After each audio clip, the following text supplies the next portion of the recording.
প্রতীক্ষিত নির্বাচন আমাদের সামনে। এই নির্বাচনটি বিভিন্ন কারণে অত্যন্ত অর্থবহ নির্বাচন, গুরুত্বপূর্ণ নির্বাচন। এই নির্বাচনের মাধ্যমে নির্বাচন সমাধান হবে আগামীর বাংলাদেশ কোন দিকে যাবে।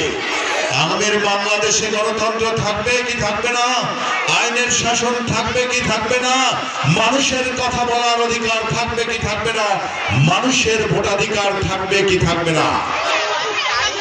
আর এই নির্বাচন যদি কোনো কারণে ব্যর্থ হয়, কোনো কারণে প্রশ্নবিদ্ধ হয়, তাহলে বাংলাদেশ একটা ব্যর্থ রাষ্ট্রে পরিণত হবে। আমরা সেটা কি হতে দিতে পারি?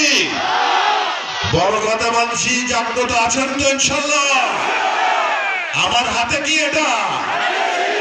এটা কি মার্কাটা কি? কই আওয়াজ তো হয় না। এমন আওয়াজ দিবেন বড় খাতা থেকে পরিমাণে চলে যাবে ইনশাল্লাহ আওয়াজ। এটা মার্কা কে? খালেদা জিয়ার মার্কা, তারেক রহমানের মার্কা, দুলু ভাইয়ের মার্কা, ব্যারিস্টার সাহেবের মার্কা।